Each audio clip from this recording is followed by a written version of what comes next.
सेठजी आणि ब्राह्मणाची कहाणी आपण या व्हिडिओमधून सविस्तर पाहूया। एका सेठने प्रतिज्ञा घेतली की 12 वर्षे रोज कथा ऐकणार। आपली संपत्ती वाढत राहावी हीच त्याची इच्छा होती। देवाप्रती आपली भक्ती दाखवण्यासाठी त्याने हा मार्ग निवडला। ठराव घेतल्यानंतर कथा सांगण्यासाठी ब्राह्मणाचा शोध सुरू झाला। हे काम अत्यंत कमी वेतनात व्हावे अशी सेठजींना इच्छा होती। त्यामुळे त्यांनी अनेक ब्राह्मणाच्या मुलाखती घेतल्या। शेवटी त्याला एक तितकाच सद्गुणी आणि धर्मनिष्ठ ब्राह्मण सापडला, जो अत्यंत कमी मोबदल्यात 12 वर्ष कथा सांगण्यास तयार झाला।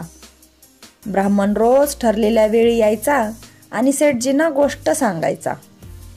सेठजींना काही महत्त्वाच्या व्यावसायिक कामासाठी बाहेरगावी जावे लागले, तेव्हा 12 वर्षे पूर्ण होण्यास वेळ होता। जाण्यापूर्वी ब्राह्मणाला हे सांगितल्यावर तो म्हणाला, तुझा मुलगा तुझ्या जागी कथा ऐकेल, हे फक्त धर्मानुसार आहे। सेठजींनी शंका व्यक्त केली, कथा ऐकून माझा मुलगा वैराग्य बनेल का? ब्राह्मण म्हणाला, एवढी वर्ष कथा ऐकून तू साधू झाला नाहीस, तर तुझा मुलगा 2-4 दिवसात एकांती कसा होणार?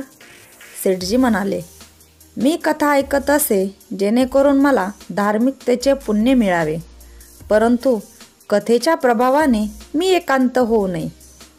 हे ऐकून ब्राह्मण म्हणाला, मला क्षमा करा सेठजी, तुम्हाला या कथेतून कोणतीही योग्यता मिळणार नाही, कारण तुमची धार्मिकता ही मनापासून दाखवलेली नाही आणि तुम्ही ते स्वार्थासाठी करत आहात। सेठजी अवाक झाले। खरे तर भगवंताची भक्ती जेव्हा निस्वार्थी असते तेव्हाच ती फळ देते। अशाच नवनवीन कहाण्या ऐकण्यासाठी तुम्ही रेणुका व्हॉइस चॅनलला सबस्क्राईब करा।